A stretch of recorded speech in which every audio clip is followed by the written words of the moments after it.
She had sung to the sleeping Duke of Ravensford for 7 years, and on the 8th October of his stillness, he answered her.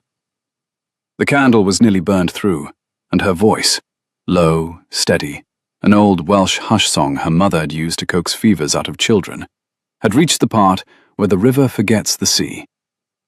Elowyn Ashcombe sat where she always sat, on the low oak stool drawn close to the great bed, her right hand resting loosely on his right hand, because the surgeon had once told her 7 years ago that touch carried into sleep where speech sometimes did not. She had not been certain she believed him. She had touched the Duke's hand every dusk anyway. His fingers tightened on hers. The sound she made was not a scream. Screams require breath taken first, and she had no breath.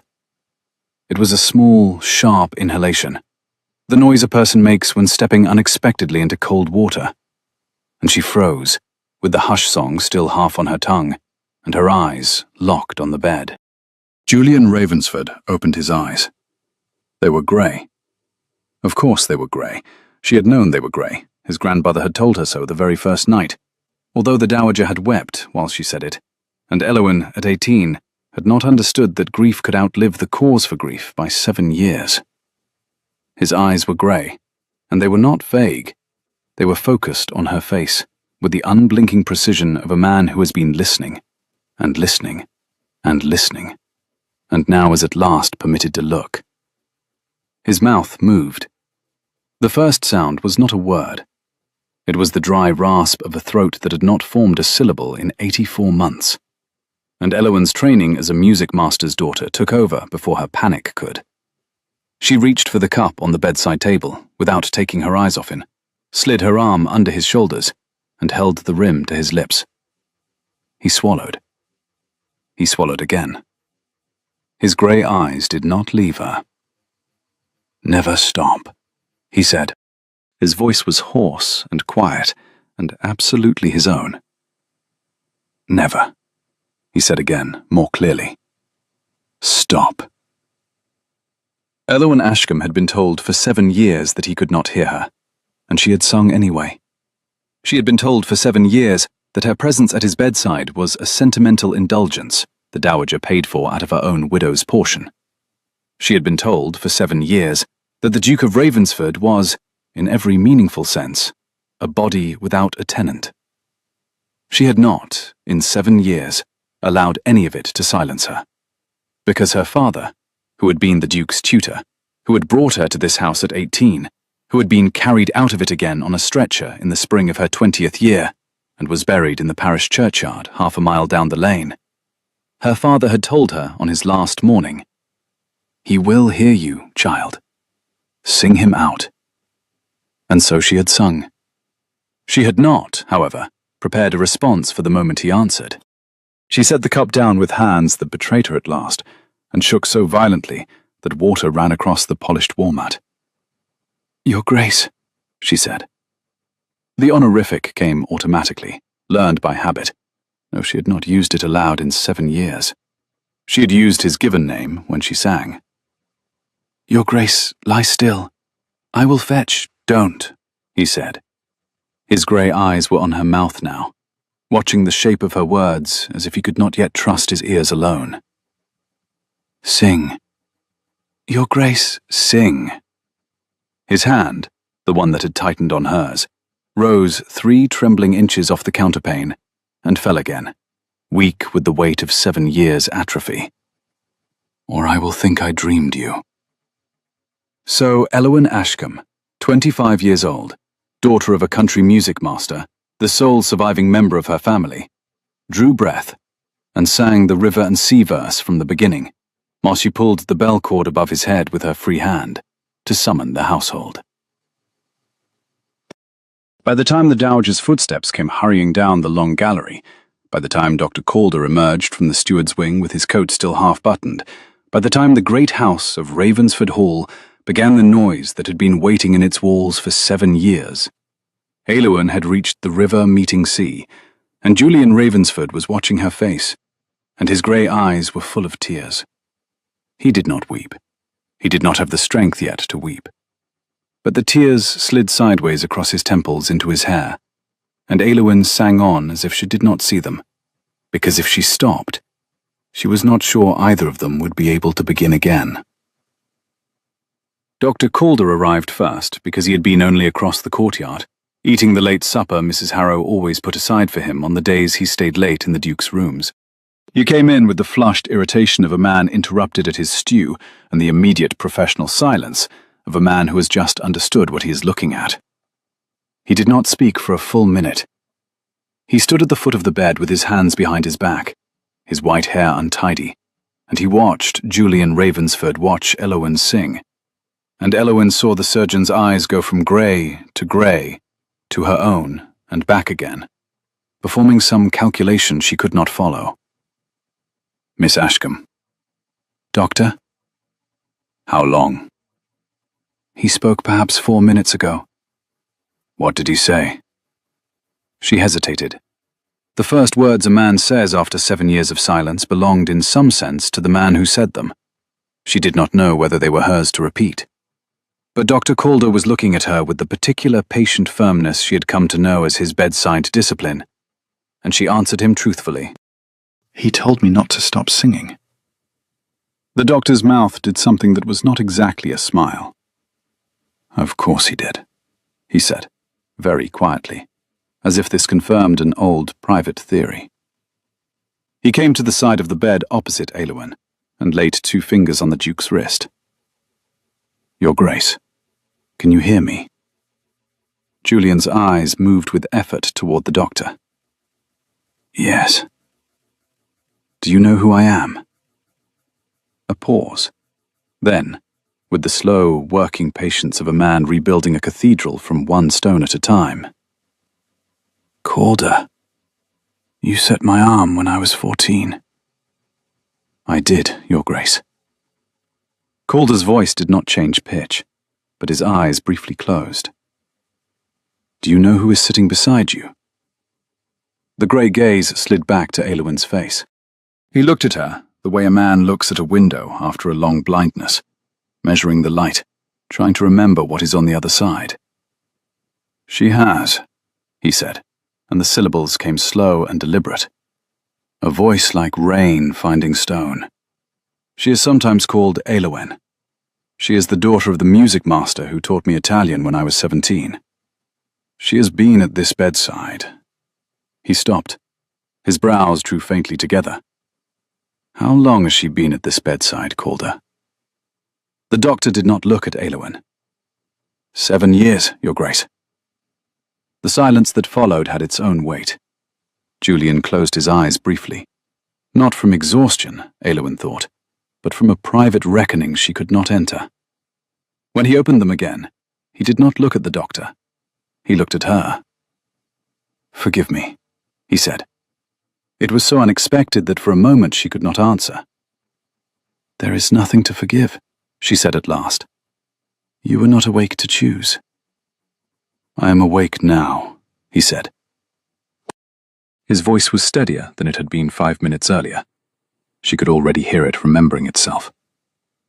And I am asking you to forgive me for the 7 years of your life that I took without knowing. You did not take them, Aylwin said. He looked at her so steadily that she felt her own pulse in her throat. Then who did? He asked. She had no answer for that. She had asked herself the same question 1,000 times, in 1,000 quiet, small hours, sitting on the oak stool while the candle burned, and his face did not move. And her father had been 4 years buried, and the dowager had been the only living person in the house who knew her name without it being a courtesy. She had no answer, and she had learned not to ask the question aloud, because a question without an answer becomes, in time, a kind of slow disease of the spirit. But Dr. Calder, who had finished counting the Duke's pulse, replied with the dry precision of a man choosing his words like surgical thread. Time, he said, had taken them, as it always did. Miss Ashcombe had given them. There was a difference between what was taken and what was offered, he observed, and only the giver knew which it was. Then the dowager came in. Lady Vivian Ravensford was 72 years old, 4 feet 11 inches tall, dressed at this hour in a ruby-red wool dressing gown over her nightclothes, and she crossed the bedchamber at a speed Eowyn had not previously seen her achieve. She did not weep. The Dowager Ravensford had learned to weep on the schedule of her own choosing, and not on the schedule of her grief. She came to the bedside, took her grandson's other hand in both of hers, and said, in a voice that did not tremble, "Julian, you are late for breakfast." His grey eyes shifted to her face, and for the first time, he smiled. It was a smaller, more tentative smile than perhaps it would have been 7 years ago. But it was a smile. "I will dress directly, grandmother." "You will not," said the Dowager. "You will lie there until Calder tells you otherwise. Calder, I trust him to you. Miss Ashcombe, come with me." Eowyn did not move at first. Her hand was still under Julian's hand, and his fingers, though weak, had not let go. The Dowager observed this with the unhurried thoroughness of a woman who had run a great house for 50 years, and her eyebrows did one small particular thing. And then she said, more gently, 5 minutes, child. I shall return you. There is a matter that cannot wait. So Eowyn rose, slipping her hand carefully out from under his, and Julian's fingers, almost without his volition, followed her hand a fraction of an inch across the counterpane, before sinking again. He watched her go. He watched her all the way to the door.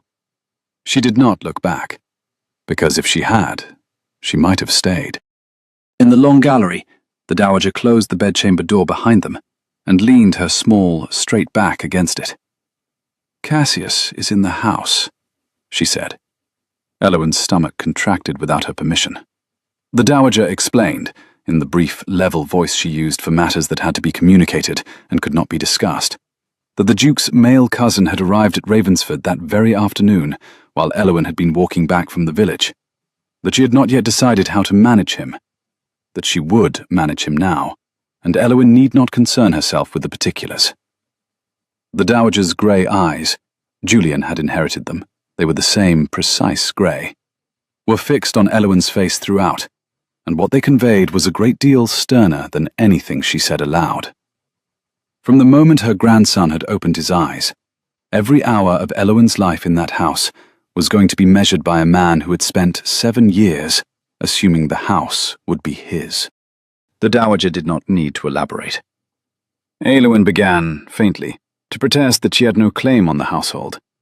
The Dowager cut her off with a small, dry word, observing that she, the Dowager, had always known that perfectly well, and that Cassius did not. Cassius Ravensford was 27 years old, possessed of the same fine bones his cousin had possessed before 7 years of stillness gaunted them, and he wore that night a deep burgundy waistcoat under a coat the colour of strong tea. He had chestnut hair brushed forward in the London fashion. He had hazel eyes, very nearly amber in candlelight, which he was not above using. He had the smile of a man who had learned in childhood that handsome is a tool, not a gift, and had refined his use of it ever since. He was also, Eowyn had long ago concluded, the kind of man who would have been more dangerous if he had been less beautiful, because a face like his persuaded otherwise sensible people to believe his first sentence before he had finished his second. He was waiting in the steward's office, because the steward's office was where the estate ledgers were kept, and Cassius had been keeping them for 4 years. He rose when the Dowager entered. He did not rise quite as quickly as he ought to have done. He made it look as though courtesy required only a graceful unfolding, and not the prompt jerk of obligation. He bowed over his great-aunt's hand. He turned to Eowyn with the particular smile he kept for her, which contained 1 part charm, 1 part appraisal, and 1 part the assumption that she would be pleased to be smiled at. He greeted Eowyn first, with a courtesy he had calibrated for her over 4 years and had not yet found cause to revise. He hoped the household had not been imposing on her kindness during his absence. She looked weary. He trusted she was sleeping. The Dowager cut across these civilities without apology and informed him plainly that his cousin had woken, had spoken, had recognized Calder and Miss Ashcombe both. The smile remained on Cassius's face for perhaps half a second longer than it should have. Then it faded. Eowyn, watching with the trained attention of a woman who had spent 7 years studying the face of an unconscious man for the smallest tremor of meaning, saw what passed underneath. Not horror, exactly. Not relief. A swift, calculating recalibration, as if a man at a card table had just been informed the deck contained an additional suit. He inquired, with a careful lightness, what the Duke had said. The Dowager, her mouth small and bloodless and perfectly composed, told him that the Duke had told Miss Ashcombe not to stop singing. "How charming," said Cassius after a beat. "And how very Julian. He always had a sentimental ear." He turned the smile on Eowyn again, and now there was something underneath it, a brittleness she had not seen in his face before.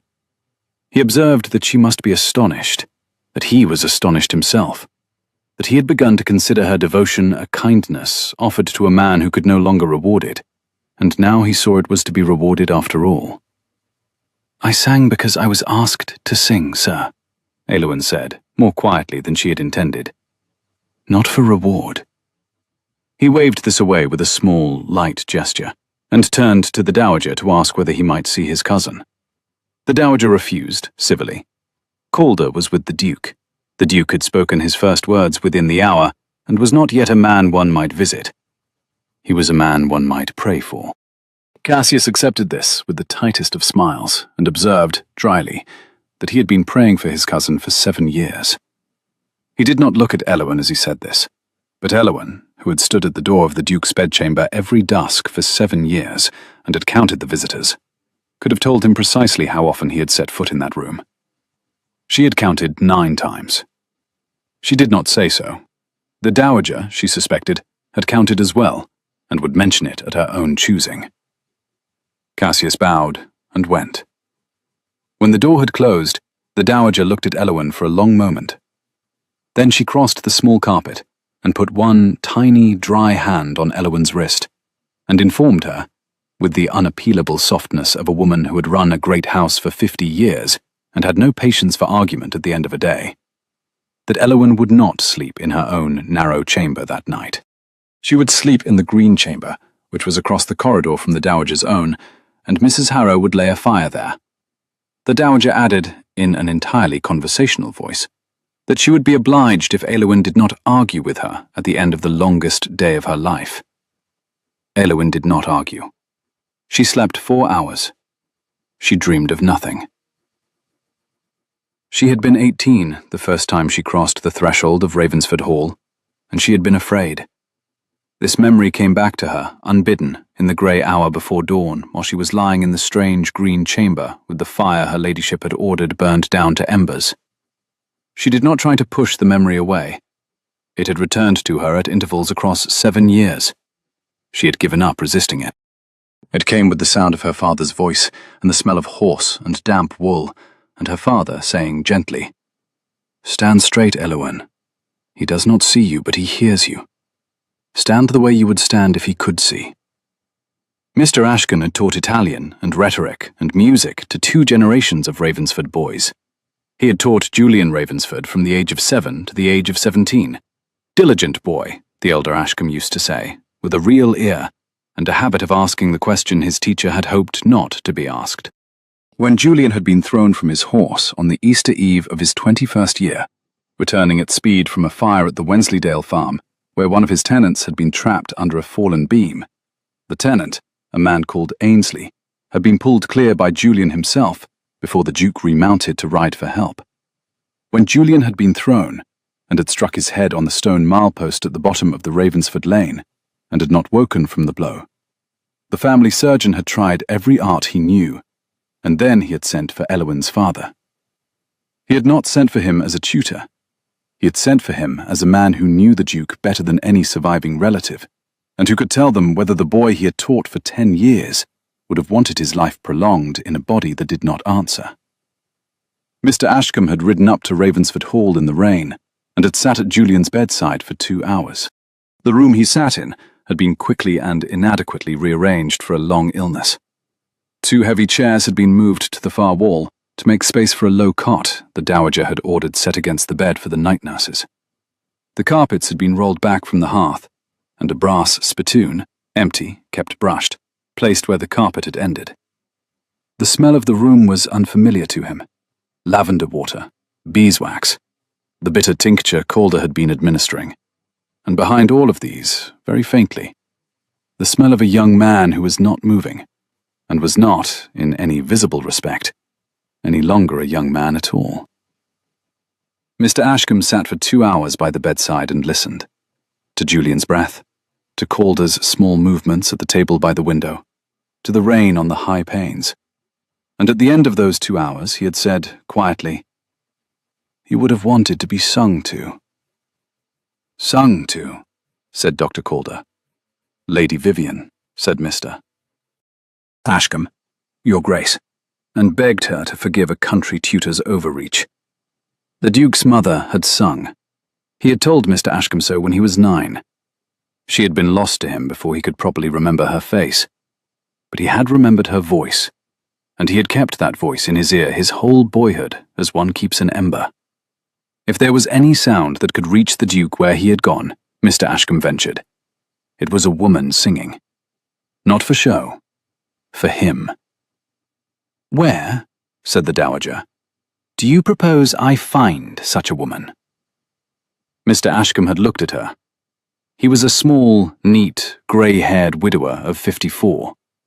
He was a man who had outlived his wife by a decade, and did not enjoy raising the matter. I have a daughter, he had said. So Aylwyn had come, at 18, in a russet wool travelling gown and her mother's indigo cloak that was already too short in the sleeves. She had stood at the foot of the great bed, in the great room with the painted ceiling, and she had looked at the white face on the pillow, and she had been, plainly, terrified. Not of him, of the room, of the wealth and the height of the painted ceiling, and of the certainty that a country music master's daughter had no business in such a room. Her father had set his hand briefly between her shoulder blades. Sing, Aylwyn, the Welsh one your mother used, the river song. Begin softly. He will hear it before he hears anything else. She had sung. She had sung on a held breath that broke twice in the first verse and steadied by the third. She had sung in front of the Dowager, and Dr. Calder, and her own father, and the housekeeper, Mrs. Harrow, and the white face on the pillow had not moved. She had finished. The room had been silent. The Dowager had said, in a small voice that did not match her usual register, Will you come, Miss Ashcombe, every evening, at the dusking hour, until— The Dowager had not finished the sentence. She had not said, until what. Aylwyn had answered, Every evening, my lady. She had been 18. She had not understood what she had agreed to. She had simply agreed. Her father had been carried away in her 20th year by a winter fever that took him in 3 nights. 3 nights of fever, and a 4th at dawn that took him quietly. The Dowager had received Aylwyn in the small library afterward, and had offered her a stipend out of her own private estate to continue, and Aylwyn had accepted, because she had no family left, and because by then the white face on the pillow had become a face she knew. She had catalogued its small changes, the lengthening of his hair, the deepening of the hollow under the left cheekbone, the slow thickening of the dark stubble Mrs. Harrow's nephew shaved off twice a week. She had memorized the rise and fall of his breath, the way one memorizes the breathing of a sleeping child. She had not thought of him as a corpse. She had thought of him as a man who had wandered very far inside his own house, and could not, just now, find his way back to the front door. Her job, she had told herself, was to leave a candle burning in the window. The song was the candle. Now the candle had been answered. She sat up in the green chamber, drew her knees to her chest, and pressed her forehead into them. What in heaven's name happens now? She said aloud, to no one, in the empty room. The fire said nothing. The fire never had answers. She got up, because there was no possibility of further sleep, and crossed to the window of the green chamber, and drew the curtain back perhaps an inch. The grey October dawn was just beginning at the eastern edge of the moor. The lawn below was silvered with frost. A single sheep had walked across the parterre during the night, presumably escaped from the home farm, and stood now at the foot of the south steps, as if waiting for instructions. The smoke of the kitchen chimneys was already going up. Mrs. Harrow had been at her ovens, evidently, since 4. Elowen stood at the window for some minutes and watched the dawn put pink along the underbellies of the long autumn clouds. And she thought, very simply, this is the morning of his first day. Then she dressed. She dressed without much regard in the russet wool she had worn the night before, because the trunk Mrs. Harrow had had brought across to the Green Chamber had not yet been unpacked, and she did not wish to keep the Duke waiting. She drew her chestnut hair back into the same severe knot she had worn for 7 years, although her fingers shook so badly on the second pin that she had to begin again. She washed her face in cold water from the basin on the dressing stand. She tied the indigo cloak around her shoulders, although she would not be going outside, because she found she wanted the small additional weight of cloth across her collarbones. She pulled on her boots. She crossed the corridor to his bedchamber, paused outside the door for a count of 10, and knocked. Mrs. Harrow opened it. The housekeeper's eyes were red around the rims, but her wide, solid face was entirely composed. She looked at Elowen for a long moment, and then she stood aside, and Elowen went in. What happened in the next 4 days was that Julian Ravensford took small, careful steps back into the world of speech, and small, careful steps backward into the world of his own body. The household reorganized itself around him with the slow gravity of a wheel finding a new axle. Mrs. Harrow doubled the kitchen fires and tripled the calls upon the dairy, because Calder had instructed that broth must be available at any hour the Duke could be coaxed to swallow it. The night nurses, who for 7 years had divided the dark hours between them in the long gallery, were dismissed with a fortnight's wages and the dowager's careful thanks. Their cot was removed. The carpets were rolled out again over the floorboards beside the bed.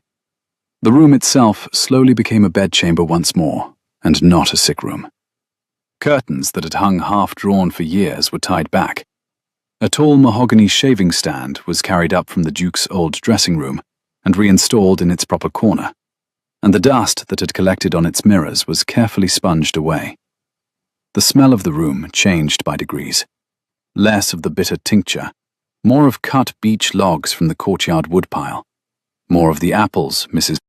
Harrow set on the windowsill for their scent, and Elowen, who had spent 7 years cataloguing the smells of that bedchamber as faithfully as another woman might have catalogued a herb garden, observed each change without comment, and felt each one as a small private mercy. Elowen Ashcombe sat on the oak stool every dusk and sang, because he asked her to. And on the second morning he asked her to sing in the morning as well. And on the third morning he asked her to sing while he was sitting upright with 3 pillows behind him, eating thin chicken broth from a spoon held by Mrs. Harrow. And on the 4th morning he asked her to put down the song and tell him, simply, what she had been doing for the past 7 years besides this. "This is what I have been doing for the past 7 years," Elowen said. "Beyond this," he said. "Outside this room." "Outside this room," she said, considering. She had walked to the village twice a week to buy sheet music with the dowager's coin, and had written out copies of those scores by hand. She had taught the curate's 3 daughters their solfege on Tuesdays and Thursdays. She had read every book in his grandmother's library, beginning at the south wall and proceeding leftward, and was presently engaged with a German treatise on the cultivation of pears, which she did not entirely understand. "German pears," Julian said. He was watching her face with the same precision he had used on the first night, and his grey eyes were fractionally amused. "Do you intend to grow them?" "I intend," Elowen said gravely, "to die before I finish the chapter on grafting." He laughed. It was a small sound, half breath, half voice, and it appeared to surprise him as much as it surprised her. He raised one slow hand and pressed it flat against his own chest, as if he had not expected the laugh to come out of him, and was checking to see whether it had cost him anything. His grey eyes met hers over his fingers. He looked, for an instant, like a young man who had just discovered that one piece of him still worked. Miss Ashcombe. Your Grace. He had been informed by his grandmother, 3 times in 2 days, that she was to be addressed by her Christian name. He should like her permission, he said. Hers, not the dowager's. Aylwyn kept her hands folded in her lap, because if she did not fold them, she did not entirely trust them. Aylwyn, she said. Aylwyn. He said it carefully, as if he were trying out a word in a foreign language. Then, with more confidence, Aylwyn. Thank you. You knew it already. I knew it as a sound coming through a door. I am learning it as a name. Mrs. Harrow chose this moment to bring in a fresh basin of water, and the moment broke, and Aylwyn rose to help her, and when she sat down again, Julian had closed his eyes and was breathing the slow, deliberate breath of a man husbanding strength. She did not sing. She watched his face. She had watched it for 7 years. It ought, by every reasonable rule, not to be different now that the eyes opened. It was different. It had become a face that could decide things. The difference was almost impossible to look at directly. She looked at her own hands instead. The door opened without a knock.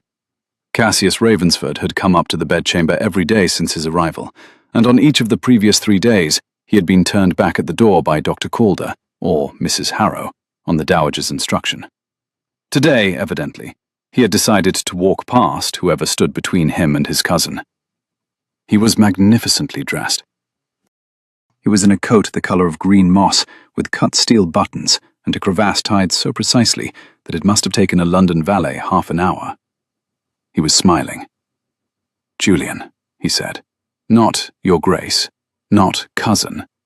Julian, the affectionate diminutive of the schoolroom, deployed with deliberate intimacy. My dear fellow, they have kept me from you long enough. Julian's eyes opened. The change in his face was immediate and unfeigned. The softness, what Aylwyn had been about to allow herself to call softness, drained out of it. What replaced it was something Aylwyn had never seen, because she had never seen Julian Ravensford face an enemy. It was attention. Cold, intelligent, completely awake attention, of the kind a swordsman gives to the man in front of him before the first salute. Cassius. You look better than I dared hope, cousin. I look like a man who has not stood unaided in 7 years, Julian said. His voice was hoarse but unhurried. Which is what I am. Sit down. Cassius sat. He sat in the chair Aylwyn had vacated 4 days ago to stand for the dowager, the chair next to the bed, on the side opposite Aylwyn's stool. He took up rather more of the chair than the chair had been built for. His hazel eyes flicked once at Aylwyn, who was sitting very still on her stool, and a small private calculation passed across his face. Miss Ashcombe, he said, perhaps you might give us a quarter of an hour. Miss Ashcombe will stay, Julian said, before Aylwyn could open her mouth. My dear Julian, family matters. Miss Ashcombe, said the Duke of Ravensford, with the quiet precision of a man who had spent 4 days teaching his vocal cords to deliver a sentence, and was proud of the result. Has more right to sit in this room than any man living except myself. She will stay. There was a pause, in which Cassius's smile remained on his face by an act of will. As Julian wished, he replied. He had merely thought to spare her the tedium of estate matters. They had a great deal to discuss, the 2 of them. 4 years of stewardship, decisions taken in his absence, roofs put on the south barns, the river wall above the Wensleydale farms repaired. Repaired by whom? By the estate. By the estate's funds, you mean? Under whose authority? His, Cassius said. In Julian's name, with the dowager's countersignature on every disbursement of more than £50, as required by the trusteeship instrument their late great-uncle had drawn up against precisely this contingency. He had the ledgers, he said. He had always had the ledgers. He would be relieved to deliver them the moment Calder permitted Julian to read. I should like to see them today. Calder will not permit it. Calder is not in this room. Today is not wise. Cassius. Cassius's smile thinned at last. Yes, Julian. He had administered Ravensford for 4 years on the Dowager's countersignature, Julian observed. That afternoon he would deliver to the Dowager the keys to the steward's office, the tally books for the last 4 years, and the lease roll up to date. By the next day, Julian would sit up. By the day after, he would read. Within 2 weeks, he would know everything Cassius had done in his name. He suggested, mildly, that Cassius not, for the love he bore the family, be in a hurry to misrepresent any of it. Whatever had been done, Julian was prepared to forgive what was forgivable. He would not, however, forgive being made a liar. Cassius did not answer for several seconds. Of course, Your Grace, he said at last. The Your Grace was new, and the chill in his voice was new, and the way he rose was new. He bowed. He went to the door. He paused at the door and turned and looked at Aylwin for the briefest possible instant, and his smile came back. Miss Ashcombe, walk with me a moment if you would. There is a matter regarding your father's estate I have neglected. Miss Ashcombe will not walk with you, said Julian, for any matter regarding any estate, this afternoon or any other afternoon. There is no matter regarding her father's estate. Mr. Ashcombe's affairs were settled by my grandmother in the spring of his daughter's 20th year, in writing, witnessed by Calder. If you have papers suggesting otherwise, you have papers I should like to see. Cassius did not produce papers. The door closed behind him, perhaps a fraction harder than it needed to. Julian's eyes slid to Aylwin's. He was, she noted with a curious, distant clarity, breathing as if he had run a quarter of a mile. He has been alone with the books, he said quietly. 4 years, yes. You have observed him. For 4 years. Tell me what you have observed. Aylwin considered. She was a music master's daughter, not a steward. She had no head for figures. But she had eyes. She listed them. The new windows in the steward's wing, the 2 new horses in the eastern stable, neither broken to harness. A London tailor's bill that had come up in February and been paid out of estate funds because, Mrs. Harrow said, Cassius had told the Dowager it was for the boy livery. 3 tenants who had been turned off the land. The chapel roof that had not been mended. She paused. Julian's grey eyes had gone quite still. That is not nothing, he said. It is what I have seen, Your Grace. I am not Julian, he said. Aylwin stopped. While they were alone in this room, the Duke said, he would like to be Julian to her, as she was Aylwin to him. He had 7 years in which to remember the dignity of his title. He had only this afternoon in which to remember the dignity of his own name in a friend's mouth. Aylwin sat with her hands folded and her heart unaccountably loud, and said, very quietly, Julian. Thank you, he said. He closed his eyes. She sang to him then, because she did not know what else to do, and the song was not the river song this time, but a different one, a Yorkshire ballad about a man coming home, and on the 3rd verse he whispered, I had forgotten this one, and on the 4th verse his hand found hers across the counterpane, and she did not move it. The first week became the second week, and the second week became the third, and Julian Ravensford recovered with the grim, methodical patience of a man who had once broken his arm at 14, and remembered the lessons of that recovery now twice over. He sat up. He stood the 3rd Tuesday, leaning on the bedpost, and breathing as if the air had become heavier in his absence. He took 6 steps the next morning, and fell on the 7th, and Aylwin, who had sprung up to catch him, was held at arm's length by his palm against her shoulder. No, he said. I will get up alone, or not at all. Julian, you will hurt Eowyn. His grey eyes were fixed on the carpet where he intended to put his foot, and his jaw was set, and he was the picture of stubborn male recovery. I have been carried for 7 years. I will not be carried in the 8th. Step back. She stepped back. He got up. The 7th step that day became 8 steps the day after, and 9 the day after that, and by the end of the 3rd week, he could cross his own bedchamber under his own power, and he was insufferable about it. Calder, who had no patience for sentiment in his patients, set up a regimen with the precision of a country bridge engineer measuring a span. Julian was to walk 3 times the length of the bedchamber in the morning, 4 times before the noon meal, and 5 times before dusk. The count was to be raised by 1 each day. The mahogany shaving stand and the foot of the bed were to serve as turn points. If Julian fell, he was to be assisted up but not lifted, and the count was to resume from the beginning.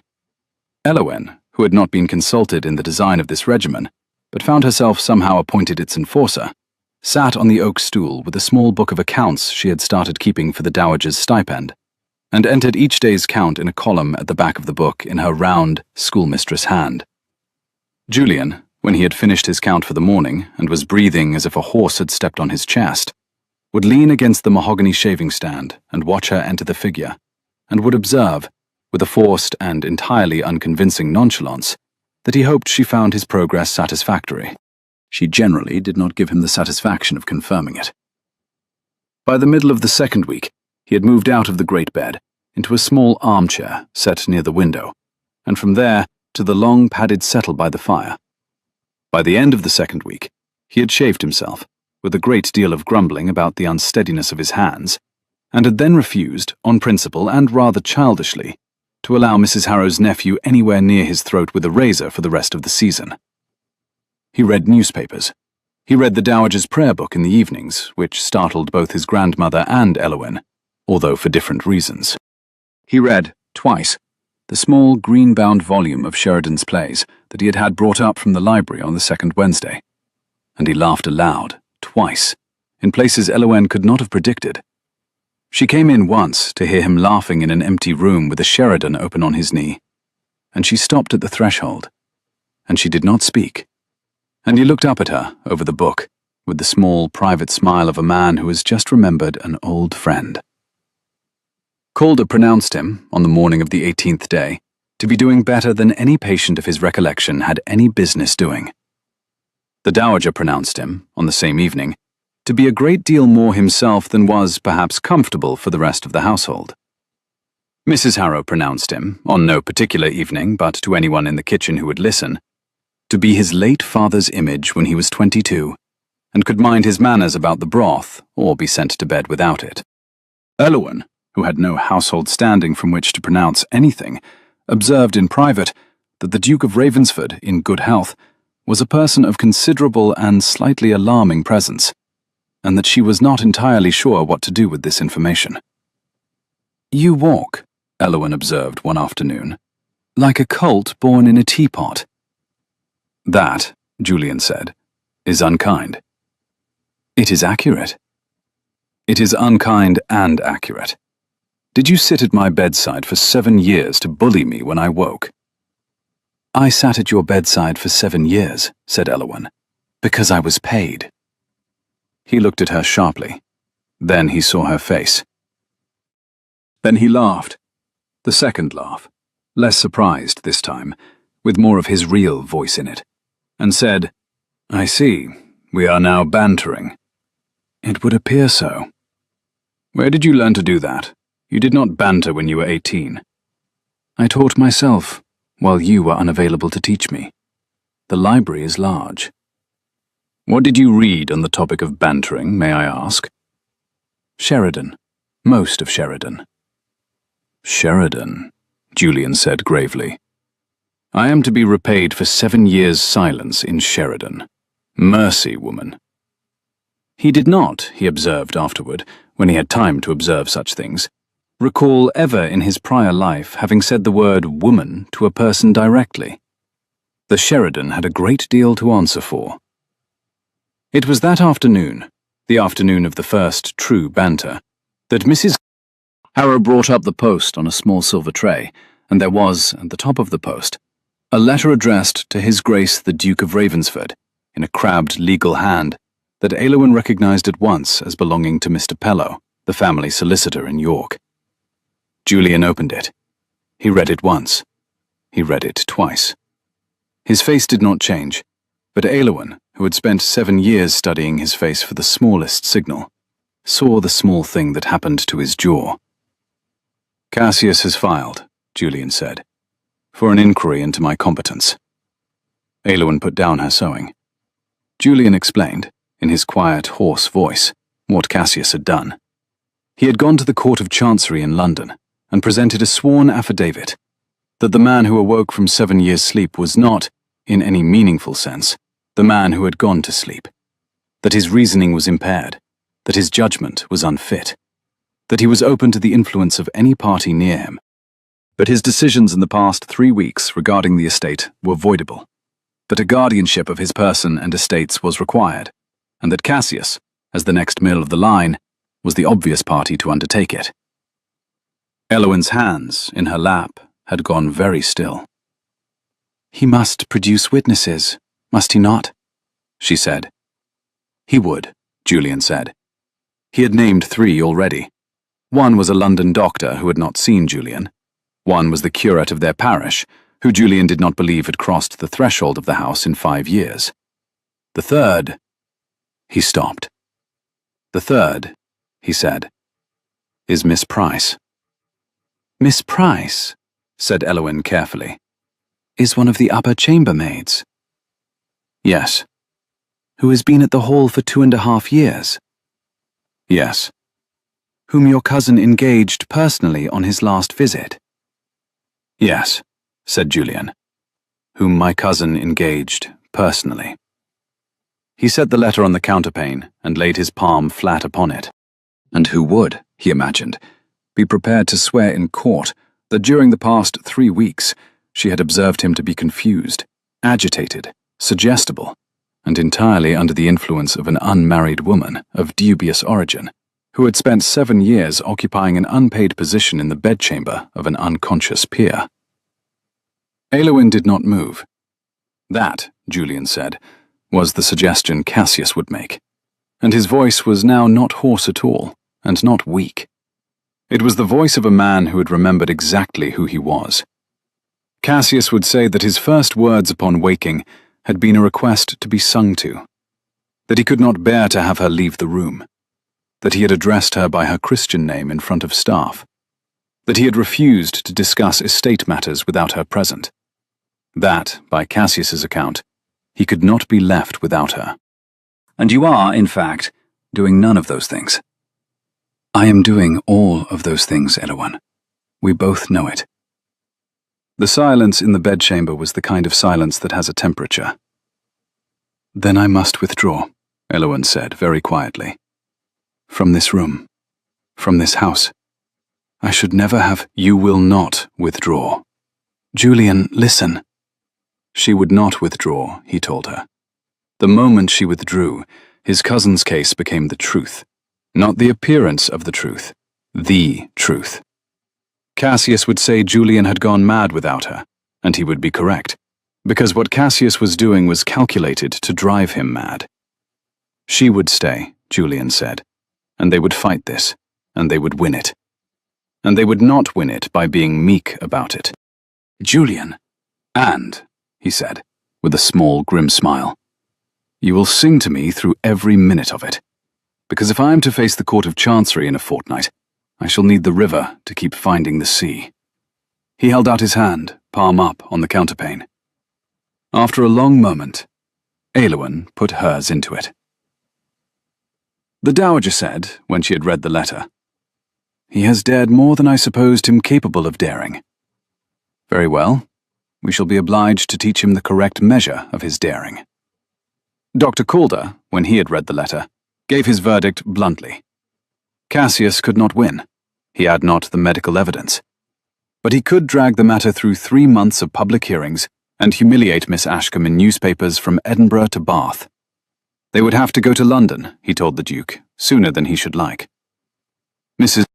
Harrow, when she heard of the letter from the kitchen maid, who had it from the under footman, who had it from Lady Vivian's lady's maid, declared with vehement civility that if that snake-faced man came back into her kitchen for so much as a pot of tea, he would find it boiling on his lap, with her apologies to the rug. Pudding said nothing, because Pudding was the Dowager's elderly dachshund, who had outlived 3 husbands of acquaintances and slept by the library fire on a silk cushion shaped like a pear. But Pudding waddled up to Aylwin on the morning of their departure for London, looked up at her with the watery dignity of his species, and laid his small grey muzzle on her boot, and Aylwin, who had not wept since the second night, knelt down and put her face into the warm, coarse fur of his back, and wept for perhaps 2 minutes, and then stood up and put on her gloves and got into the carriage. The Dowager, already inside, observed her without comment for half a mile. Then the Dowager said, "He proposed at 6 this morning."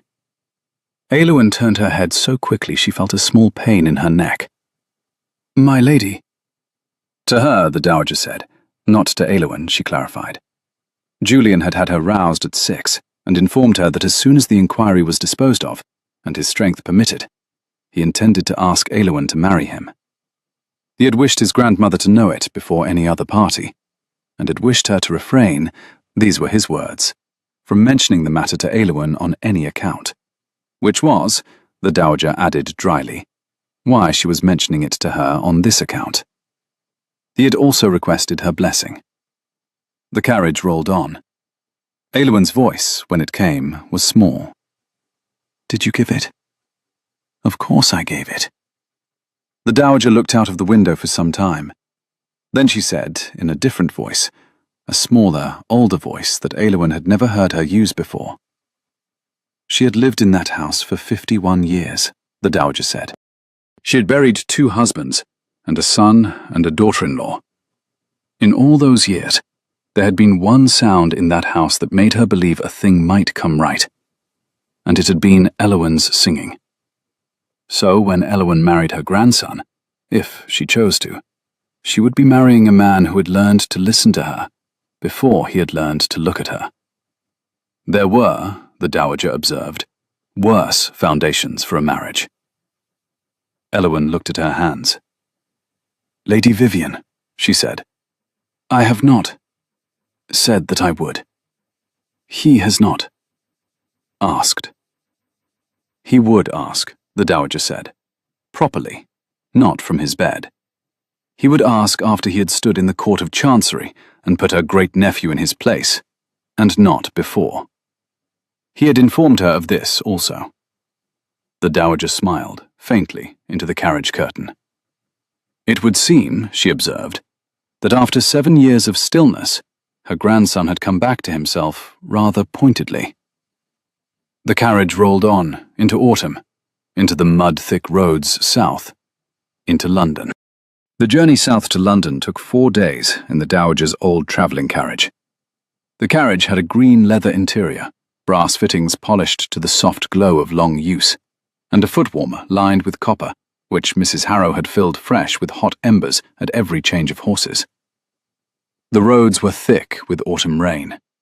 The hedgerows along the Great North Road were heavy with red haws and the last black sloes.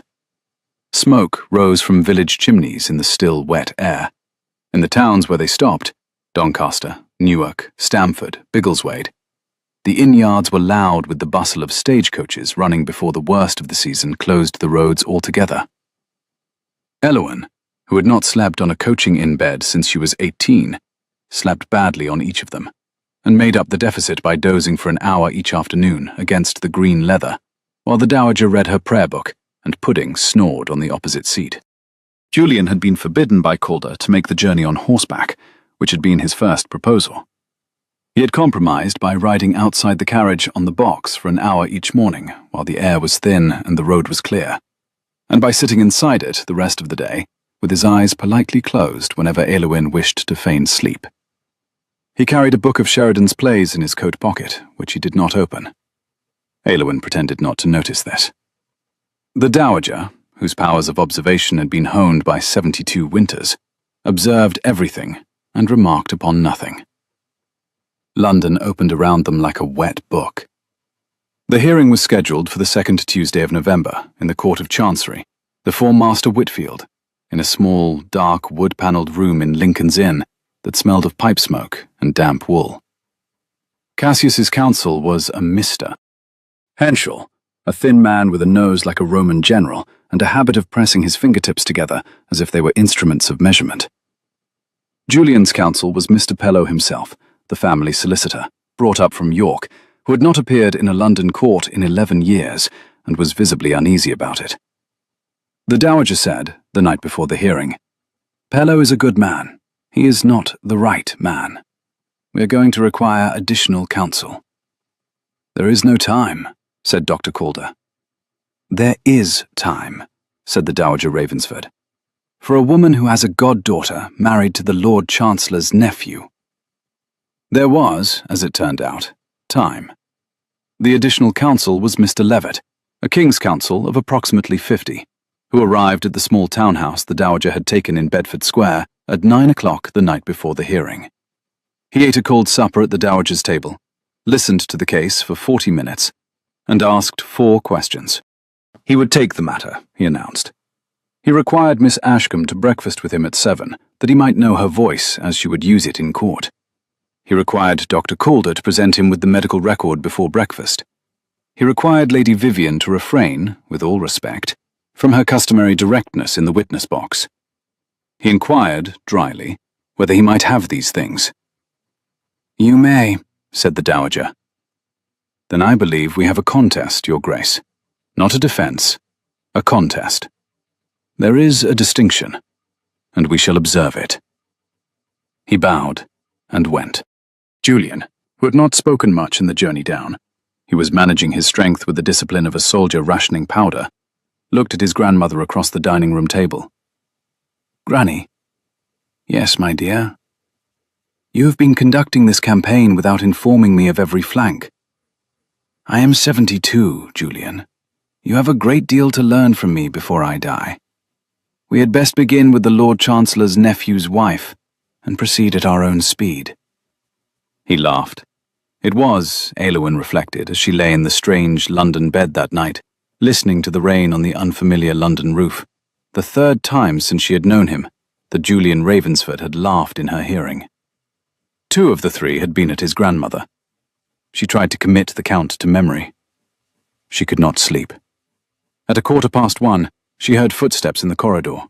Slow, deliberate, the careful footsteps of a man who had been on his feet now for half an hour and was paying for every step. They paused outside her door.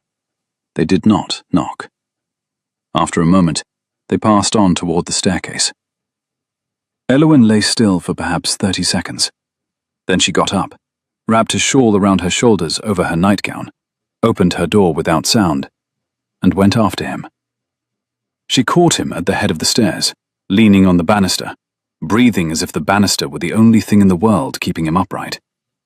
He turned his head when he heard her bare feet on the floorboards. "You should be asleep," he said. "You should be in bed." "I cannot sleep." "Neither can I." They considered each other in the watery half-light of the single oil lamp the housekeeper had left burning at the turn of the stairs. He was in a black silk dressing gown over his nightclothes. His dark hair was tousled with the particular disarray of a head that has been on a pillow without rest, and he looked tired, in a way that made Aylwin's chest hurt. "Sit," she said. There was a small upholstered bench at the head of the stairs, a window seat with a velvet cushion. They sat. He sat heavily, she sat lightly. Their shoulders touched. She did not move hers, and after a moment, he did not move his. "I have a confession," he said. "What?" "I am terrified of tomorrow." "So am I." "I am terrified," he said. "Not because I might lose. I am terrified because if I lose you." "You would not lose me, Julian." He laid out, in a quiet voice, what stood to be lost. Cassius would have him declared incompetent by the close of business the following afternoon and removed from the management of his own affairs. He would be made a ward of his cousin's guardianship. The first thing Cassius would do, the very first thing, would be to have her removed from the house as an undue influence. There would be a footman at the bedchamber door. The dowager would be represented as suggestible. Julian himself would be put in a quiet room in the country, with a London doctor Cassius kept in his pocket, visited as little as the law required, and his houses and coalfields and coke furnaces and London ground rents would slide, by careful degrees, into Cassius's hand. And Elowen would receive a letter from a solicitor, informing her that her services were no longer required. That, he said, was what he stood to lose. His voice was not loud. It did not have to be. Julian. Yes. He will not win. No. He will not win because we will not let him. Because your grandmother will not let him. Because Mr. Levitt will not let him. Because I... She stopped, because she had not meant to begin a sentence she did not know how to end. He waited. Because I will not let him, she said. He closed his eyes briefly. When he opened them, he reached very slowly for her hand, and turned it over in his, and ran the pad of his thumb across the calluses on the inside of her fingertips. The calluses she had got from copying scores by hand for 7 years. He had not earned the right yet, he said quietly. The next day he would earn it. Then he would ask her a question. He asked whether she would do him the kindness of not answering it tonight, before he had earned the right to ask. I will do you that kindness. Thank you. Julian? Yes. You have been awake 1 month. Yes. I have known you, in the sense in which a person knows a person, for 1 month. She had known him, he said, for 10 years before that. Differently, through a wall, one might say. And he had known her for 7 of those years, differently, through a wall also. They had been on opposite sides of a wall for a very long time, the two of them, and the wall had only just come down. He was aware of the asymmetry. He was aware that he had woken, and the world had woken with him, and she had not had any of these months to consider whether she wished him in them. The question he would ask in the morning, when he asked it, would be a question, he said, not an expectation. He asked her if she understood the distinction. I understand. Then go to bed, Elowen Ashcombe. She rose.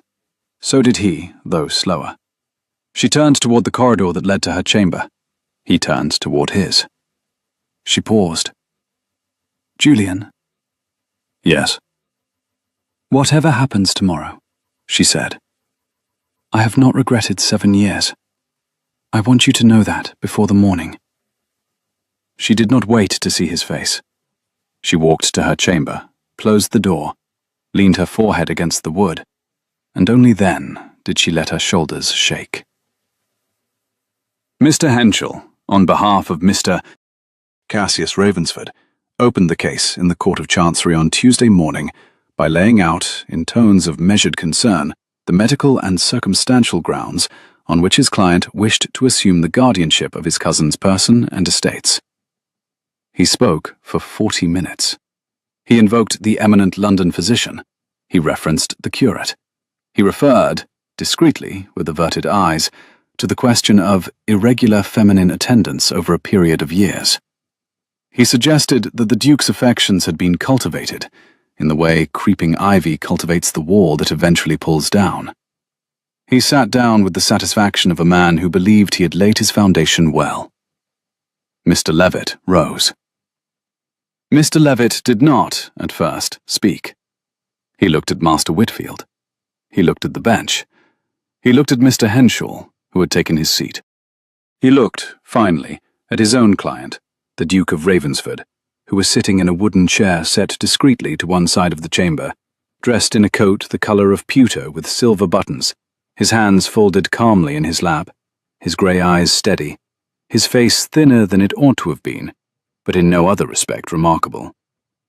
Then Mr. Levitt began, He observed, pleasantly, that his learned friend had presented a great many things, and that he found himself uncertain which of them constituted the case before the court. If the case was medical incompetence, they would examine Dr. Calder, who had been the Duke's physician for 16 years, and would attend the court that day.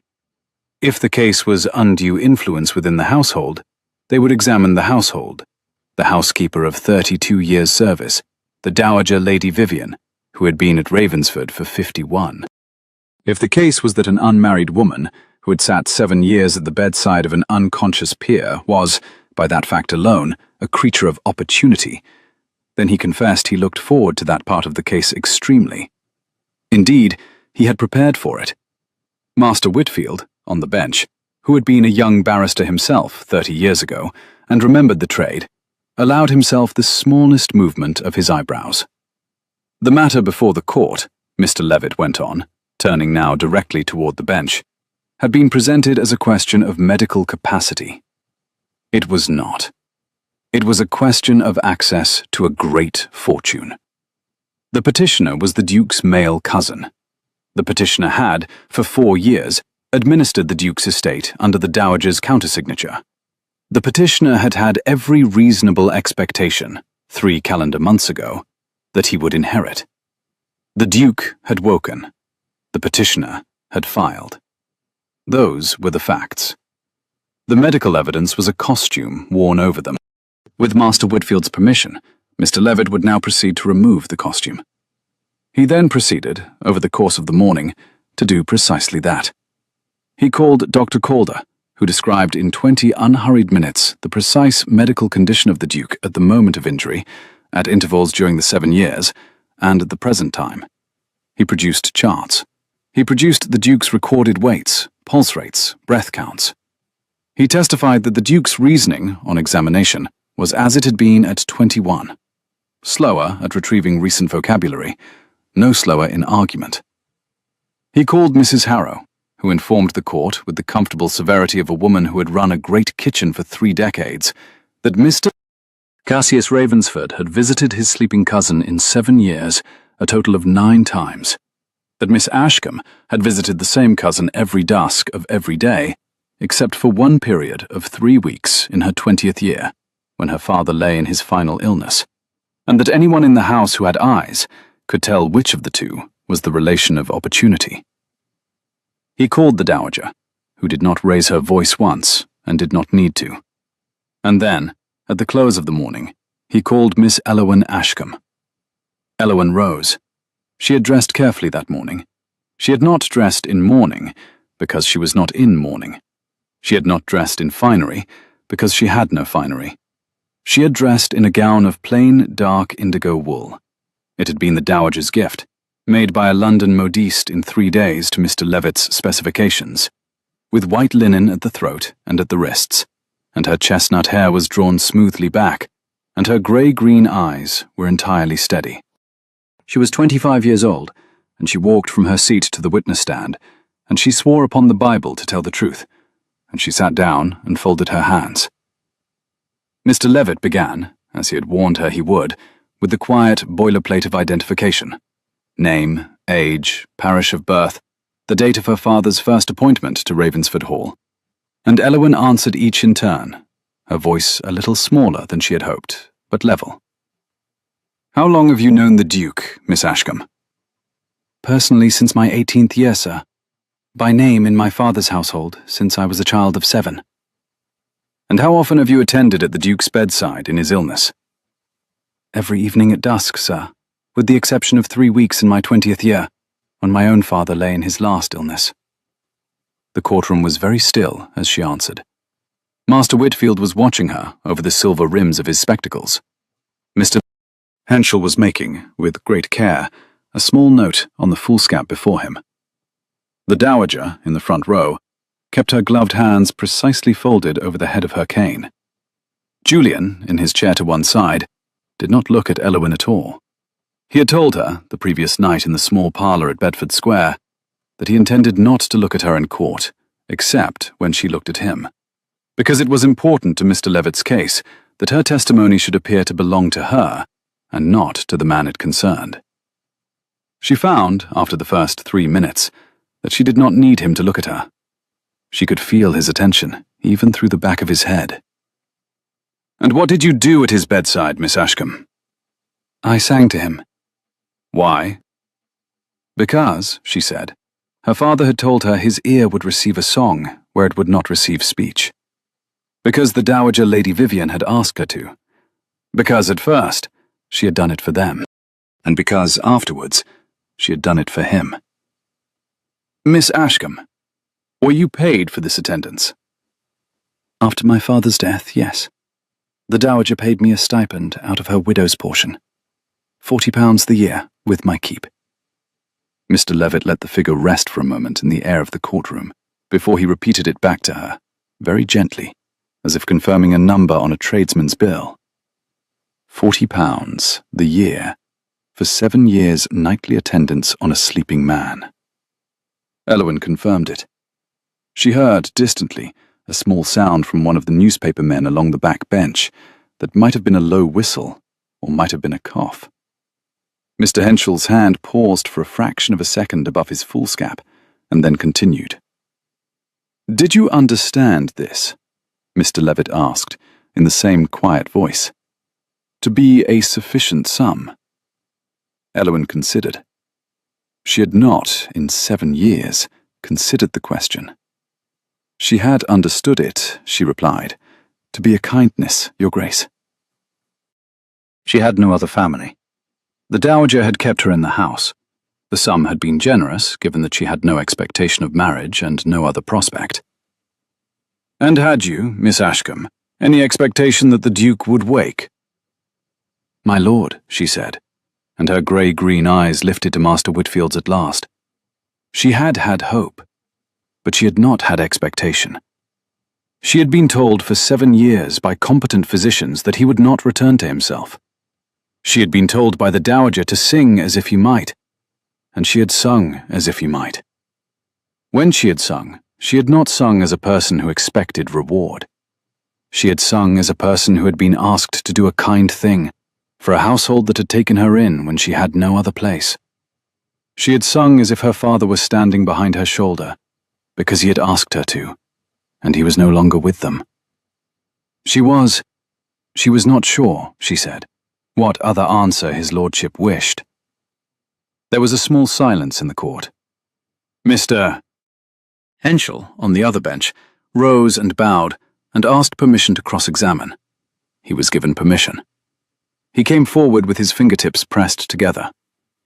"Miss Ashcombe," he said, "on the night the Duke awoke, what were his first words to you?" Elwyn had been told this question would come. She had been told, by Mr. Levitt, to answer it plainly. "He said, sir, never stop." "Never stop, Mr. Ashcombe," Henschel repeated, with a small private smile. "And what did you understand him to mean, Miss Ashcombe?" "I understood him to mean," Elwyn said, "that he wished me to continue singing. I had been singing the verse about the river meeting the sea. I was on the 3rd line." "You did not understand him to be making a declaration?" "I did not, sir. He was 12 seconds awake. He could barely swallow. He could not have been making a declaration." "And in the weeks since?" "In the weeks since," she said, His Grace and she had spoken at length, and she would not pretend in this court that she had not come to know him. She had come to know him. She had known him, in some small way, when his eyes were closed. She knew him better with them open. He was more like himself than he had been. But the thing Mr. Henschel was really asking, and here her chin came up, very slightly, was whether she had profited from the Duke's confusion. The answer, she said, was no. The Duke had not been confused. The Duke had been awake and lucid, and the man her father once taught Italian. And she had been what she was before, a woman who was paid, and was no longer paid, to sing in his bedchamber. She was leaving Ravensford Hall, she added, at the end of this hearing. She had no intention of remaining in the Duke's house under any disposition of this court, except the one that returned him fully to his own keys. She had hoped that would not be a matter requiring her testimony. It would seem it was. Julian, in his chair to the side, did not move. But Mr. Levitt, at the bench, glanced sharply at his client, and Elowen saw, out of the corner of her eye, the Duke of Ravensford's grey eyes close briefly, and his jaw set. She had not told him she was leaving. She had decided it the night before, on the window seat at the head of the stairs. She had not yet decided it for him. Mr. Henshall, who had not been expecting this answer, paused. He pressed her, because he had no other line left to press. Did she intend to leave the Duke's establishment then? She did, she replied, at the close of this hearing.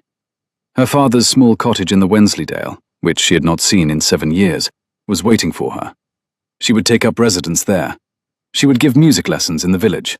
The Dowager had assured her of continuing friendship and a small annuity in respect of her father's services, and she would require none of the Duke's assistance, and would, she thought, request none.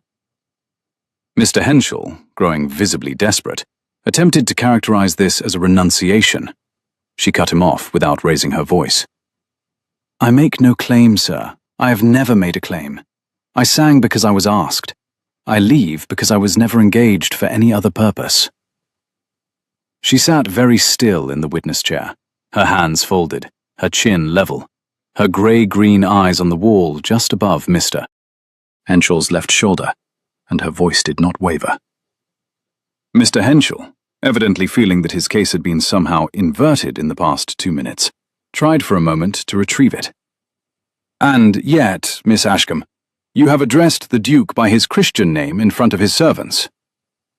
At his request, she replied, with the Dowager's knowledge. The Duke, having endured the politeness of 7 years, might be permitted the informalities of 1 month. If his lordship required her to address him otherwise hereafter, she would obey.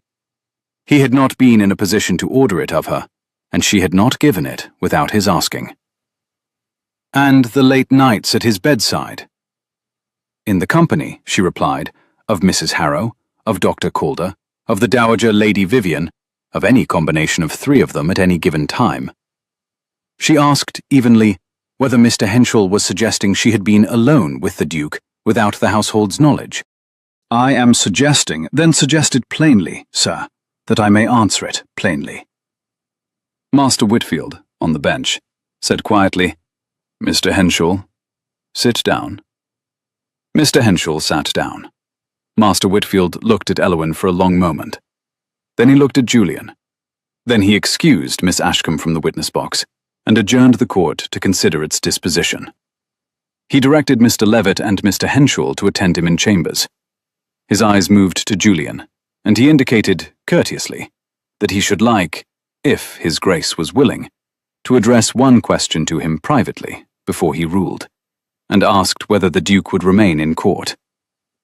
I will remain, my lord, said Julian. The court rose. Elowen left the witness stand. The Dowager met her at the rail with a small, dry hand on her elbow, and the Dowager said only, Steady, child. Walk with me.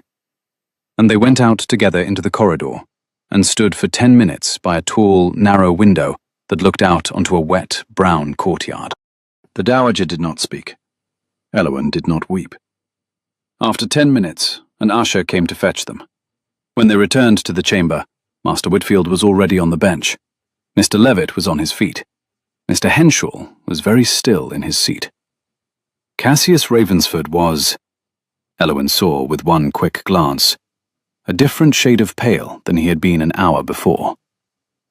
Mr. Cassius Ravensford, Master Whitfield said. Stand. Cassius stood.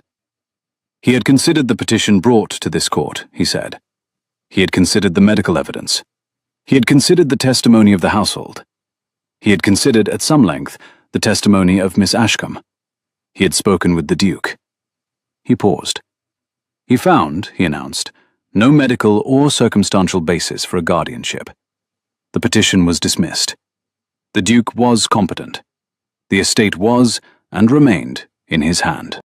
He would not enter into the further matter of stewardship and the 4 years' ledgers in this court, that being a matter between the Duke and the Court of Common Pleas, should he choose to bring it. He would, however, remark, and would do so on the record, that this petition appeared to him to have been brought in considerable bad faith. Costs were awarded against the petitioner, and they would be considerable. Mr. Peller was instructed to prepare a schedule. The petitioner had 30 days to settle. Court was dismissed. Mr. Henschel closed his folio. Cassius Ravensford did not move for several seconds. Then he turned, very slowly, and looked at his cousin. Julian Ravensford had risen, slowly, leaning briefly on Mr. Levitt's arm, and then standing free. He was, Elowyn noted with the trained eye of 7 years, breathing quite calmly. He was the picture of a man who had spent the morning watching another man lose. He did not gloat. He did not smile. He met his cousin's eyes for perhaps 4 seconds, and then, without saying a word, he turned and his grey gaze found Elowyn's, and he inclined his head in a gesture so small it was almost a private thing between them. It said, "I am still here." Elowyn, against every rule of court and decorum, smiled at him. The journey back to Bedford Square was made in 2 carriages. The Dowager, Mr. Levitt, and Dr. Calder went in one. Julian and Elowyn, by the Dowager's transparent contrivance, went in the other, accompanied, with no choice in the matter, by the Dowager's elderly dachshund, Pudding, who arranged himself across Elowyn's lap in the manner of a small grey shawl and immediately fell asleep. The carriage was quiet for the first turning of the wheels. Then Julian said, "You did not tell me you were leaving." "I did not know I was leaving until I said so." "You said so under oath." "I am aware." "Did you decide before the witness stand or upon it?" "On the window seat at the head of the stairs last night. Or before that." "I think I had decided before, and I did not have the words for it until the moment Mr. Henschel asked." "Ah." The carriage turned out of Lincoln's Inn and into Holborn, and the rain, which had been threatening all morning, began at last in soft, fat drops against the carriage roof. Pudding stirred and resettled. Elowyn kept her hands very still on his back, because if she did not keep her hands very still, she did not know what they would do. "Julian." "Yes." "You said you would ask me a question when you had earned the right." "I did." "Have you earned the right?" "By the reckoning of any sensible court, today, yes. By my own reckoning. Elowyn, I'm not sure that was the right I most needed to earn. I think there is another." "And what is the other?" "The right," he said, "to be considered as a man on his own merits, rather than as the sleeper she had sung awake. He had been the sleeper to her for 7 years. He should not like to ask her a question if it could be answered out of duty to a man who used to be unconscious. He should like to be answered, if he was answered, by a woman who had known him waking, and considered him waking, and decided whether she liked the man who was awake." "You are aware," Elowyn said carefully, "that I am about to leave for the Wensleydale." "I am aware." "And that I shall not see you for some months." "I shall write." "You shall write." "Every week." "Every week." He would ask her nothing in those letters, he said, beyond what she wished to answer. He would report on Pudding, and the South Barns, and the chapel roof, and the Yorkshire weather. He would not court her on paper. He would not, on paper, attempt the trick that had been performed upon her for years already. The trick of being a voice without a body. She had had quite enough of voices without bodies. So, he would write, and she would answer, or not answer, at her discretion. And in the spring, when the lambs were born and the river thawed, and she was eating green-edged hedgerows for breakfast, he would come and ask her his question, and she would give him the answer she had rehearsed from the front of her face all winter. The carriage had reached Bedford Square. Pudding stretched on Elowyn's lap and yawned and revealed his small, disgraceful pink tongue. "Julian." "Yes?" "That is a great deal of waiting on your part." "I have waited," said the Duke of Ravensford, "for 7 years already. 5 months will not signify." You did not know you were waiting those 7 years. He looked at her then. The carriage had stopped. The footman was at the door. The rain was steady on the roof. He looked at her with the precision of a man who had thought about this answer for some time. And he said, "Did I not?" He stepped down. He turned and offered his hand. She took it. She came down out of the carriage, and Pudding came out behind her with the offended dignity of a small dog inconvenienced by weather. And the Dowager, who had come down out of her own carriage some moments earlier and was watching this disembarkation with an expression of the most studied neutrality, said only, "Inside, both of you.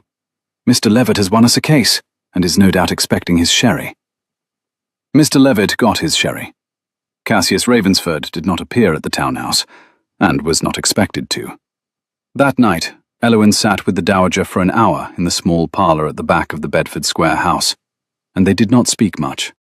The Dowager occupied her ladyship's customary chair near the fire, with Pudding heavy on her lap and her embroidery hoop balanced on the arm of the chair, and Elowyn sat opposite her on a low stool, and the long-cased clock in the corner ticked patiently through the small, dark hours of a London evening that smelt of coal smoke and wet street, and, very faintly, of the lavender the Dowager kept in a sachet in the linen press. The Dowager did not lecture. She did not advise. She did not, even, look directly at Elowyn, except once, near the end of the hour, to say, gently, "5 months will pass, child. They always do." Then she tapped Pudding's small, hard skull with a finger, and Pudding rolled onto his back, and the Dowager went on with her embroidery, and Elowyn, after a long while, went up to her room and packed her trunk for Yorkshire. She packed it carefully. The plain indigo gown went in first, folded around the silver-backed hairbrush that had been her mother's, 2 muslin morning dresses next, of which one was nearly new and one nearly past mending. A small pile of books, 2 volumes of Sheridan, the Yorkshire ballad book her father had compiled, a German treatise on the cultivation of pears she had not finished and was determined to, a small leather case of needlework, the Dowager's gift, an enamel locket on a thin gold chain, which she had not yet had courage enough to wear, and which she set on the top of the linen. She had not packed it for 7 years. She found, when she had finished, that there was a great deal of room left in the trunk that there had not been in her trunk at 18. The next morning, Elowyn took the early stage north. She did not look out of the window, because if she had, she might not have gone. The Wensleydale cottage had 3 rooms and a low slate roof, and a chimney that had not been swept in 6 years, and a garden that had reverted entirely to nettles. Its walls were of the local pale grey stone, set with lime mortar, gone soft in places where the rain had worked at it. Its windows, 3 small ones to the south, 1 larger to the east, were latticed with leaded panes, of which several had been broken by jackdaws and stuffed haphazardly with a rag of sacking the previous tenant had pushed into the gap. Inside, the kitchen had a flagstone floor, scrubbed pale by half a century of country boots, and a great open hearth, half blackened by soot, and an oak settle with a faded green cushion on which a mouse had recently confined itself. The parlour had a small inlaid table that had been her mother's, and a faded watercolour of the Dale done by her father in his courting year. The back chamber, where she had slept as a child, had a narrow iron bedstead, a press for linen, and a single uncurtained window through which, at first light, the green hill behind the cottage came in flat and undeniable, like a held note. The cottage smelled of cold stone, of mice, of the previous tenant's pipe tobacco, and very faintly, under all the others, of wood smoke and the lavender her father had grown along the south wall, and which had reseeded itself among the nettles. Elowyn Ashcombe spent the first 3 days cleaning, the next 4 days repairing, and the next 3 weeks, once a glazier had been induced from the village to come and replace the cracked panes, writing. She wrote a great many letters. Most of them were burnt in the kitchen fire. Some of them were sent. Of those, 1 in 3 was sent to Ravensford Hall. The letters from Ravensford Hall, on the contrary, came every Tuesday. They were exactly as he had promised. They reported on Pudding, who had developed an unaccountable preference for sleeping on the Duke's left foot and would not be moved by any argument less than a kipper. They reported on the South Barns, whose roof was being mended by a man called Thwaites, whom Mrs. Harrow approved of.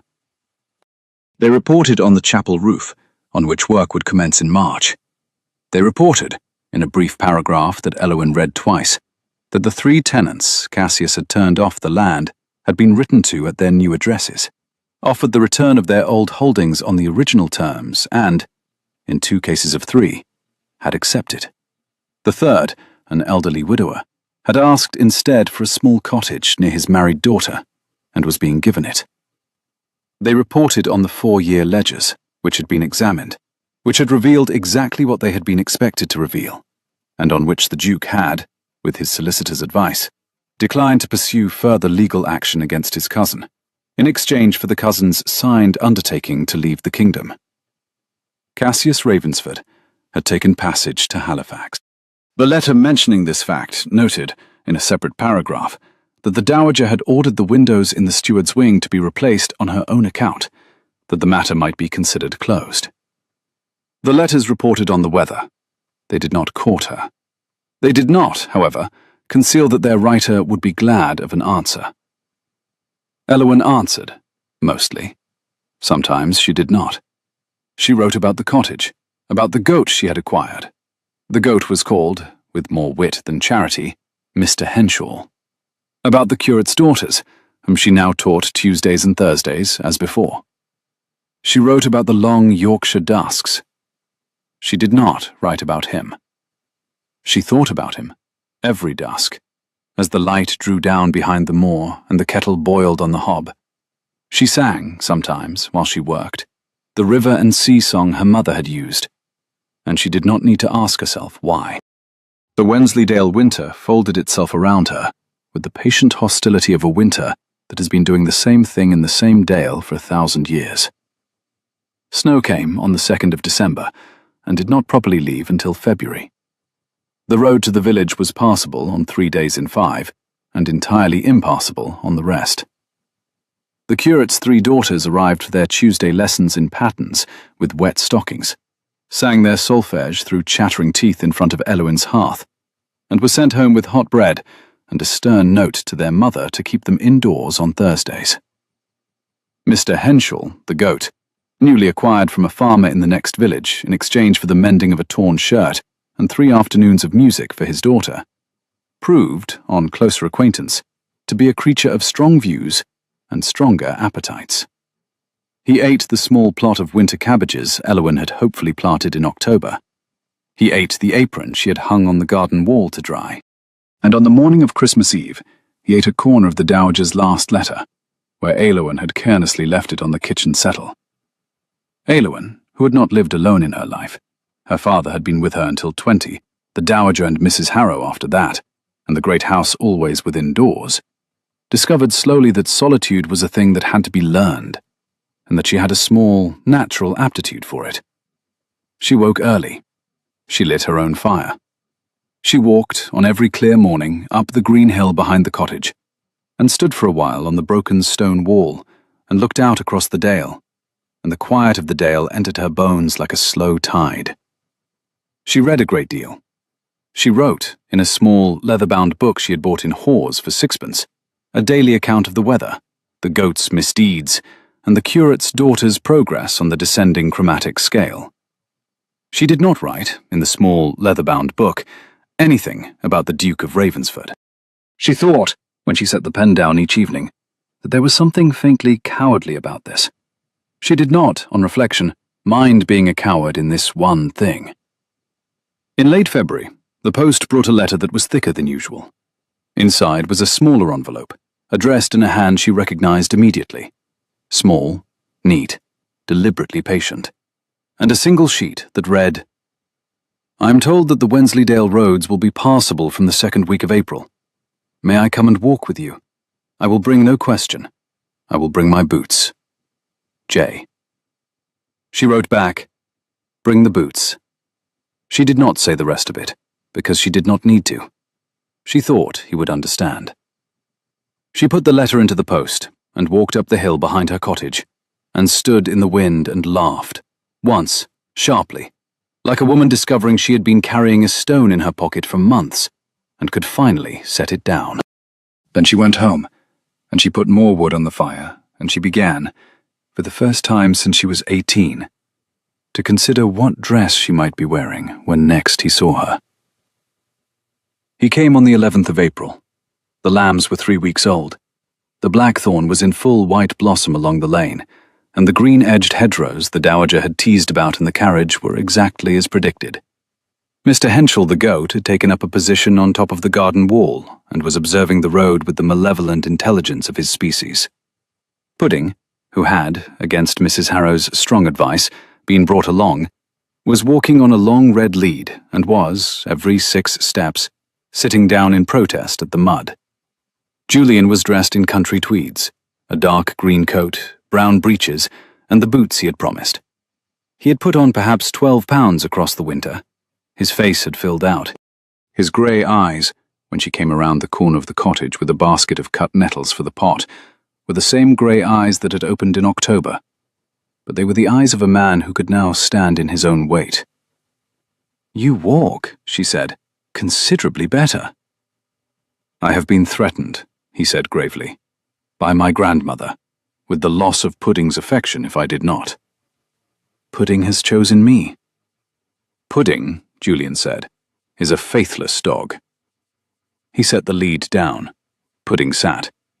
They considered each other for a long moment, the Duke and the music master's daughter, in the small wet sunshine of an April morning in the Wensleydale. "Elowen." "Yes?" "I have not brought a question." "You have not." "I have, however, brought a request. Will you walk with me?" "I will." They walked. They did not, for the first half-mile, speak. They went up the green hill behind the cottage, and the grass was new under their boots, and the lambs in the fold below them complained at their mothers and were ignored. At the top of the hill, there was a low stone wall, much fallen, where Elowen had played as a child, and she sat on the wall, and Julian, slightly out of breath, but not so out of breath as he would have been a month ago, sat beside her. The valley spread below them. "I have been thinking," he said, "about the question I am not asking." "Have you?" "At length." "And what have you thought?" What he should like, he said, if she had considered him this winter, and decided she could bear him as a man and not as a memory, was to come to this cottage in May with his grandmother, and ask her, in the dowager's presence, the question he had been not asking. Properly. In daylight. With words he had prepared. With her goat present, if her goat insisted. And then, he should like, should she answer in the affirmative, to take her home. To a house that had been waiting for her since October, and which he had, with great difficulty, refrained from filling with cut flowers in the meantime. Elowen, sitting on the wall, looking at the green valley, with the wind moving the loose hair at her temple, answered nothing for some time. Julian did not press. He sat beside her, his hands loose on his knees, his grey eyes on the same valley. "Julian." "Yes?" "I have considered you all winter." "I had hoped." "And I have not changed my mind." "That is alarmingly ambiguous, Elowen." "It was meant to be," she said. She turned her head and looked at him. She had not changed her mind from October. She had not changed it from April. She had not changed it from any of the 7 years she had sung to him, although she had not, in those years, known what to call what she was doing. She was doing it still. She expected to do it for some time. "Do not torment me, woman." "I am not. I am answering you." "You are answering me." "I am answering," Elowen said. "Yes." He closed his eyes for a moment. When he opened them, she saw that the man who had been thrown from a horse at 21 and had slept 7 years, and had stood up in November in a court of chancery and faced down his own kin, that man was, on this small stone wall in the Yorkshire wind, perhaps 40 seconds short of weeping. He did not weep. He had not wept yet, in any season. but he reached for her hand and turned it over in his, exactly as he had done on the night of the eve of the hearing, and ran his thumb across the calluses on her fingertips and said, "You will marry me." "In May, with your grandmother, with my goat." "With your goat." "He is called Mr. Henschel." "I am aware." "I named him so, the morning Pudding chose me." "I am aware of that as well, Elowyn. I have eyes, I read the papers. May I kiss you?" "You may." He did. Carefully, not as a man unsure of how, but as a man who had thought with great patience about how, and was unwilling to do it badly. The kiss tasted of cold wind and salt, and the small tremor of two people no longer separated by a wall. When he lifted his head, his hand had moved from hers to the back of her neck, and he held her there for a moment more, his forehead against hers, his breath warm against her cheek, and he said very quietly, almost as if he were afraid of being overheard by the wind, "Sing for me. Now. On the wall. Julian, what shall I sing?" "The river one," he said. "The one your mother taught you. I believe I've rather earned the right to hear it from the first verse." So she sang. There on the green hill, on the low stone wall, with the lambs complaining in the fold below, and Mr. Henschel the goat watching from the cottage wall, and Pudding, at the bottom of the path, sitting again in muddy protest, she sang the river and sea song, from the first line to the last, with her hand in his hand, and his breath warm against her temple. He did not interrupt her. He did not move. He listened with the close, complete attention of a man who had heard her for 7 years, and was, only now, hearing her with everything that he was. When she had finished, he said, "Never stop." "I shall not stop." "Good," said the Duke of Ravensford, and he did, at last, put his face into her shoulder. And Elowyn Ashcombe, music master's daughter, 25 years old, sole survivor of her family, future Duchess of Ravensford, who had sung for 7 years to an empty room and had been answered, set her own hand at the back of his head and held him there in the April wind. And the river found the sea. They were married in May, in the parish church a half-mile from Ravensford Hall, on a Tuesday morning that smelled of cut grass and new rain. The church was a small stone building with a square Norman tower and a churchyard full of names Elowyn had read on stones since she was a child. It had stood there, in some form, for 700 years, and had married Ravensfords at one end and music masters at the other, for so many of them that the village had stopped commenting on the distance between the two. The hawthorns along the churchyard wall were in full white blossom. Bees were thick in the cherry tree by the lich gate. Inside the church, the curate had set candles in every window and a great spray of green hellebore beside the altar, and the morning light came through the small leaded panes in long, slow bars across the flagstones. The dowager wore a peacock blue silk gown that had not been out of its press in 11 years. Mrs. Harrow wept once, briefly, into her best handkerchief, and resumed dignity. Dr. Calder gave the bride away in lieu of her father, with, he insisted, the music master's full retrospective approval. Pudding attended, in a small lace ruff he had ferociously resented being put into, and Mr. Henschel the goat, by the bride's specific request, was tied loosely to a yew tree in the churchyard and bleated through the vows. There was no large wedding breakfast. The dowager refused to permit it. There were 40 guests, all known, all loved, in the long gallery at the hall, and there was a single long table, and there was a fiddler who was a cousin of the village smith. And there was, at the end of the evening, a moment when the candles had burned down and the guests had gone, and the household had gone to its rooms, when the Duke and his new Duchess sat alone in the green chamber where she had slept on the night he woke. He had moved her things into it that afternoon. Not the bedchamber from her 7 years on the stool. Never that room. The green chamber across from the dowager's. He had had the fire lit and a pot of tea brought up, and he had sent everyone away, and he had taken off his coat and his neckcloth, and was sitting in his shirt sleeves on the small velvet bench at the end of the bed, watching her unpin her hair at the dressing table.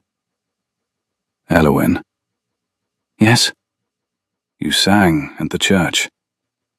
I am told it is traditional. You sang the River and Sea song. I am told you requested it in a letter to the curate in March. It is possible. She set the last hairpin down, turned in her chair, and looked at him. Julian. Yes, my heart. You have been awake 7 months. I have. I have known you, in the sense in which a person knows a person, for 7 months.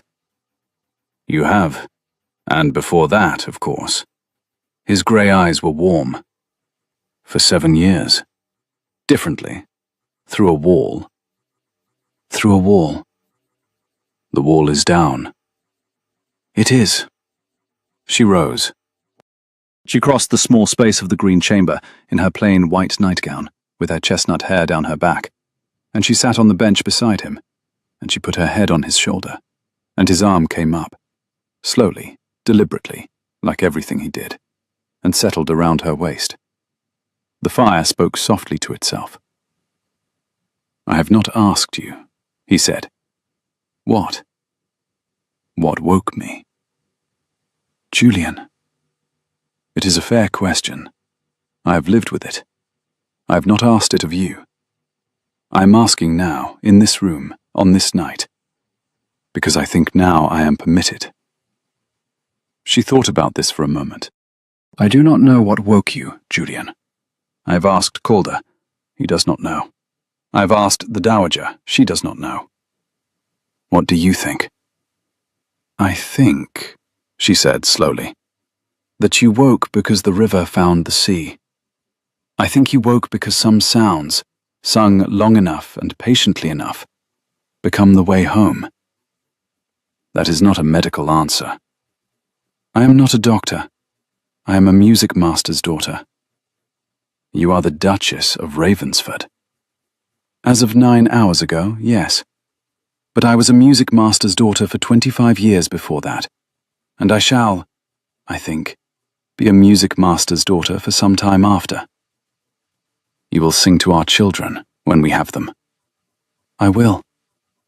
You will sing in this house every dusk. I will. Forever. She lifted her head. She looked at him in the firelight, her duke, her sleeper, her grey-eyed husband, his face still slightly thinner than it ought to have been, his hand at her waist, his expression suddenly grave in a way that made her chest ache. Yes, she said. Forever. Never stop. I shall not stop. He smiled then, the small, half-laughing smile that had become his, that was different from the smile of his portraits at 20, that had been earned in a different life from the one those portraits remembered. He put his forehead against hers. Elowyn. Yes. Sing me something, anything, quietly, so the Dowager does not hear and weep again. You did not weep, Julian. I have been waiting, he said, for a private hour. So she sang to him, very softly, in the green chamber of Ravensford Hall, with the fire low, and his arm around her, and the candles burnt half down. And he listened, with his eyes closed, and his hand on her hand, and after a little while she felt the small tremor in his shoulders, and she did not stop. He had asked her never to stop. She had given him her answer.